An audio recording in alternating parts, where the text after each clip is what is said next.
নোয়াখালী বিচ্ছিন্ন দ্বীপ হাতিয়া উপজেলার জাতীয় নাগরিক পার্টির যুগ্ম মুখ্য সমন্বয়ক আব্দুল হান্নান মাসুদ এর পথ সভায় বাধা দেওয়ার অভিযোগ উঠেছে। এই ঘটনার প্রতিবাদে তাৎক্ষণিক রাস্তায় বসে অবস্থান কর্মসূচি পালন করছেন। পরে হান্নান মাসুদ ও বিএনপির সংঘর্ষ হান্নান মাসুদ সহ আহত অর্ধশতাধিক সোমবার সন্ধ্যার পর হাতিয়া উপজেলার 10 নং জাহাজমারা মধ্যে বাজারে মাসুম বিল্লাহ এর বোর্ডিং এর সামনে দুই গ্রুপ মুখোমুখি সংঘর্ষের ঘটনা ঘটে। এতে দুই দলের সংঘর্ষ আহত অর্ধশতাধিক। হান্নান মাসুদ ফেসবুকে আইডি থেকে বিষয়টা নিশ্চিত করেছেন।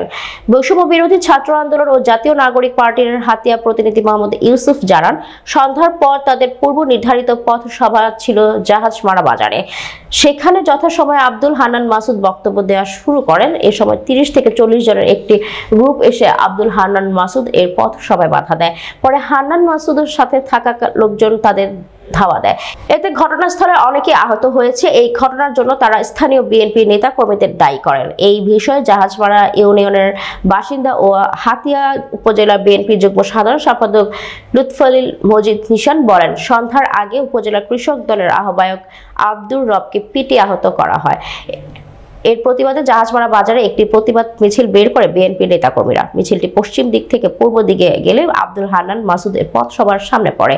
এতে উত্তেজনা দেখা দেয়। বিএনপির 6 জন নেতাকর্মী আহত। আব্দুল হান্নান মাসুদ তার সাথে থাকা নেতাকর্মীদের নিয়ে তার পথসভায় বাধা দেওয়ার প্রতিবাদে সাথে সাথে জাহাজমারা বাজারে ঘটনাস্থলে অবস্থান কর্মসূচি পালন করছেন।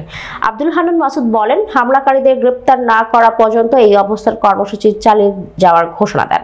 এই বিষয়ে হাতিয়া থানা ভারপ্রাপ্ত কর্মকর্তা AKM আজমল হুদা বলেন, খবর পাওয়ার ঘটনাস্থলে গিয়ে পরিস্থিতি নিয়ন্ত্রণ ঘটনাস্থলে যৌথ বাহিনী মোতায়েন করা হয়েছে। তাহলে এরকম চলতে থাকবে। আজকে আমি জাহাজমারাতে এসেছি, হাতিয়ার মানুষের জন্য আমি কি কাজ করতেছি হাতিয়ার মানুষ জানে। হাতিয়ার মানুষকে বলবো জাহাজমারাতে দেখেন আপনার কি হচ্ছে। আমি এখানে আসার পরে আমার লোকজন উপর হামলা করছে। যারা সিএনজি স্ট্যান্ডে সাদাবাজি করে, যারা প্রতিটি দোকান থেকে সাদাবাজি করে, যারা গরিব কৃষকদের ধান কেটে নিয়ে গিয়েছে, তারা একজন আহত